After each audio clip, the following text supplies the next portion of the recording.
Hello नमस्कार, मी रुंजी पांढरे. माझ्या चॅनलवर तुमचं अगदी मनापासून स्वागत करते बरं का.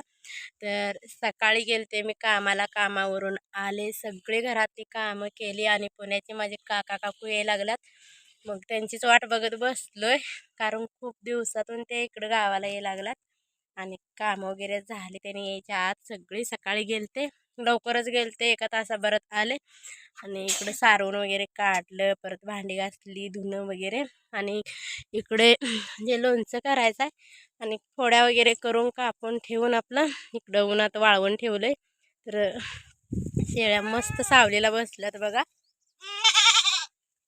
इकडं छान अशी मी इकडं चूल पण बनवून घेतली.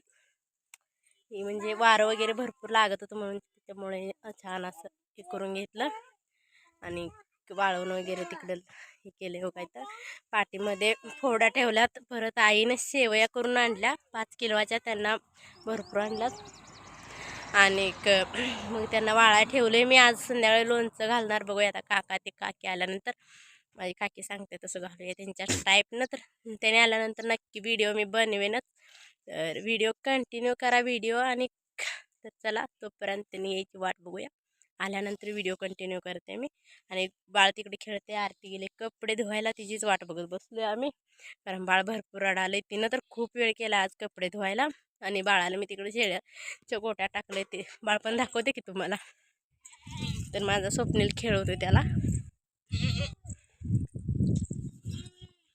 तर हे बघा बाळ कसं झोपलंय उन्हात, कारण खूप उकडते, खूप ऊन पडलंय, खाली पाय पोळा लागलात. आणि कोपटाने तर बसूच वाटत नाही. फॅन आहेत पण बसू वाटत नाही कोपटाने, कारण उकडते भरपूर. त्याच्यामुळे इथं शेळ्यांच्या गोट्यात टाकले पिल्याला आणि वाट बघत बसलोय रस्त्याकडेच त्यांची. आताच फोन केला येतो म्हटलात. तर चला, व्हिडिओ कंटिन्यू करा, आल्यानंतर नक्कीच दाखवते तुम्हाला. तोपर्यंत बाय.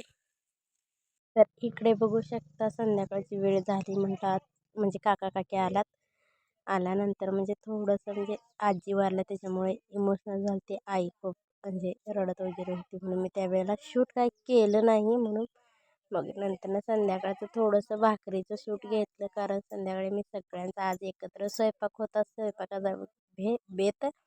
आणि संध्याकाळी जाणार होते मासे पकडायला, मामा आणि काका जाणार होते. आणि भरपूर अशा भाकरी वगैरे करायच्या होत्या मला. आणि त्यांनी आल्यामुळं ना, खरंच म्हणजे चुलत भाव वगैरे सगळेजण आलते ना. ते आल्यानंतर खूप म्हणजे खूप आनंद झाला होता. कितीतरी दिवसातून त्यांना पुन्हा भेटणार होतं, कारण ते पुण्याला असतात, त्यांच्याशी भेटणं होतच नाही. आणि आमची काकीना म्हणजे त्यांना ताई म्हणतो बरं का आम्ही, आणि ती ताईसारख्या बोलतात, पण जायचं होत नाही आम्हाला पुण्याला, मला तरी.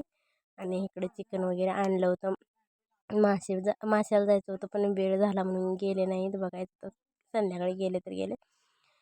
आणि इकडे आणलं होतं चिकन, आणि ते चिकन बनवायलाही ताईनंच लावलं होतं बरं का. ताई आणि आरती बनवत होत्या. आणि इकडे मी भाकरी वगैरे माझ्या झालेल्या सगळ्या मी भाकरी करून बसलेली. हा बघा, माझा लहान भाऊ आहे, हा बसला आपला निवांत मोबाईल वगैरे बघत. इतके कम्फर्टेबल त्यांना गावाकडे एवढं छान वाटतं ना, खरंच छान वाटतं, खूपच मस्त. आणि इकडे सगळेजण बसल्यात बघा गप्पा मारत. त्याने आल्यामुळं ना अख्खं घर भरल्यासारखं वाटत होतं.